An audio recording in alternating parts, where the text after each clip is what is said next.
L'Ucraina sta attraversando un altro dei suoi momenti peggiori, come già nella Seconda Guerra Mondiale. Immagini simili a oggi e non sapremo mai cosa stia veramente succedendo in queste ore, quanti morti, quanti profughi, quanta sofferenza. Ma qui parliamo di un'altra probabile catastrofe accaduta in passato, forse circa 200 anni fa, che ha messo fine a una precedente civiltà. Come quasi tutte le città dell'Europa e della Russia, anche l'Ucraina ha subito quello che viene chiamato diluvio di fango.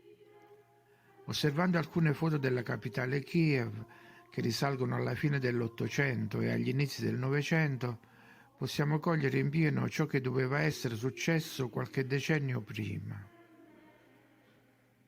La città, adagiata sulle colline che sovrastano il fiume Dnepr, pare che debba la sua fondazione a una figura leggendaria di nome Kii, venerata poi come la madre di tutte le città russe. E proprio quelle colline devono averla preservata in parte dalla completa scomparsa. Questa foto sembra mostrare proprio la forza dell'onda che ha dilavato la parte bassa di una collina, risparmiando però la parte alta. Altre foto mostrano la pianura in lontananza, spoglia, senza abitazioni. Forse a quella pianura portava il ponte Nicola, uno dei ponti a catenaria più belli d'Europa.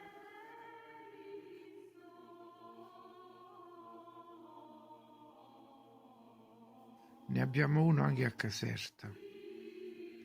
Un ponte così imponente solo per collegare una frazione? O dall'altra parte c'era una città? E questo altro ponte della ferrovia dove portava?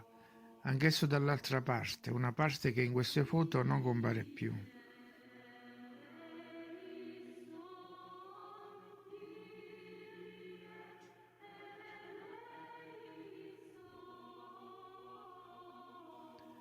In questa foto sono visibili 6 chiese e una si intravede lontano al centro. Ben 7 chiese in così poco spazio. Praticamente una chiesa ogni 3 case. Qui le chiese visibili sono una decina, anche se l'agglomerato non è molto grande. E poi vediamo una cattedrale gotica in Ucraina. Una cattedrale come quelle spagnole, guglie come a Milano, risuonatori come a Venezia.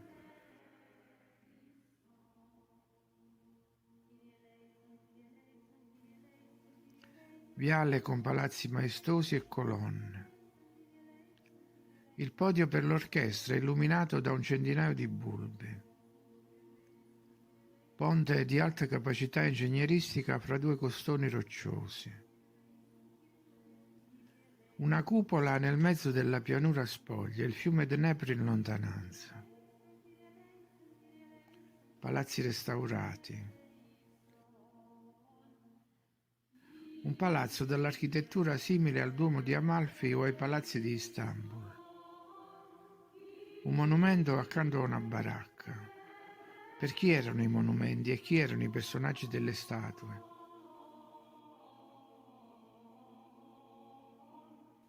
Il teatro, con una statua simile a quelle viste sui cosiddetti archi di trionfo. Campanile dalla tipologia con colonne esterne. E altri palazzi già visti in tante altre città.